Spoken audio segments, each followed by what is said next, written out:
My name is Jamie Lee.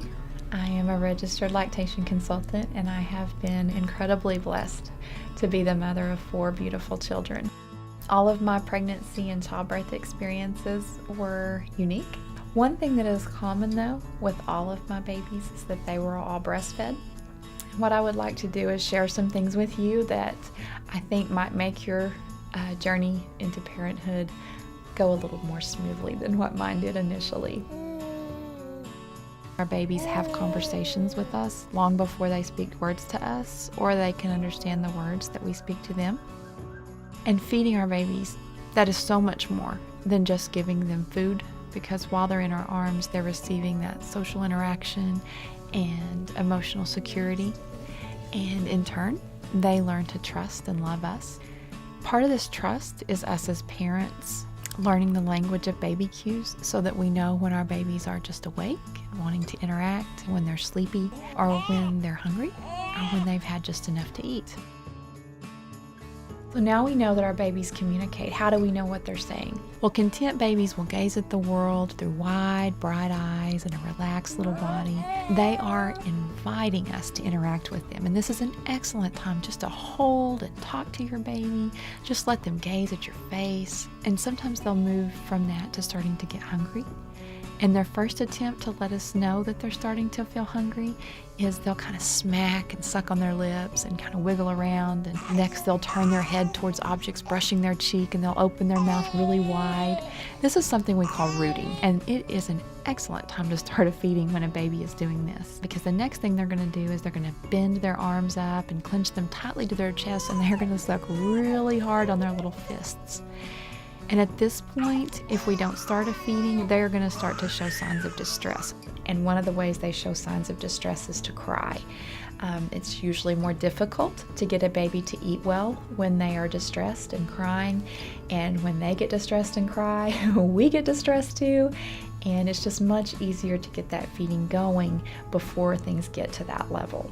So now that we know our baby's ready to eat, how do we know how to feed them the best way? Well, unquestionably, breastfeeding is the best way to feed a baby, and breast milk is the best nutrition for a baby. There's also times when babies are fed by a bottle. And since everything we're going to talk about with bottle feeding, it happens naturally when a baby is fed at the breast, so we're going to use breastfeeding as our model for bottle feeding today. We are always going to hold our baby while we feed our baby. This allows them to feel warm and secure in your arms. We can substitute a bottle for a breast, but we can never substitute loving arms for anything else. So we're going to take our baby and we're going to hold them kind of upright in one arm. They're not going to really be laying down. They're not going to be sitting completely up either. Just relaxed.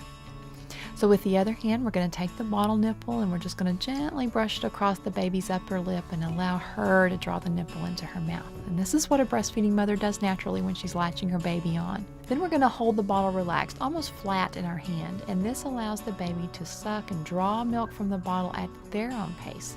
When we hold the bottle upright, it tends to let gravity force them to swallow a lot of food and a lot of air too quickly. And this is not something that breastfeeding mothers don't have to worry about. The baby just naturally draws milk from the breast at their own pace. Probably about halfway through the feeding, we want to draw that nipple back and just kind of watch the baby. What's the baby telling us now?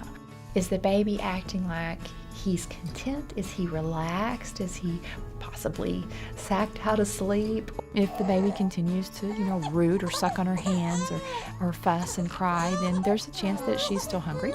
So we'll just turn her over to the other arm, and we're going to relax her back in the other arm, and we're just going to repeat the whole process over again. And this is something else that happens naturally with breastfeeding, as we feed on the baby on this side and then we feed the baby on that side. It's very good because it allows our babies to gaze at us from both directions, and this can help their eye muscles develop equally and properly.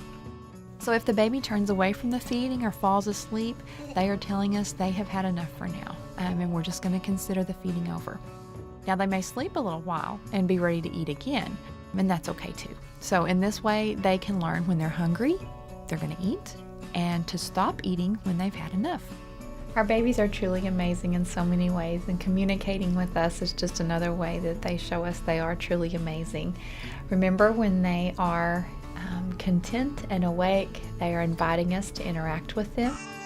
When they're fussing and crying, they need our help with something. When they are rooting and smacking their lips, they're telling us, I'm ready to eat.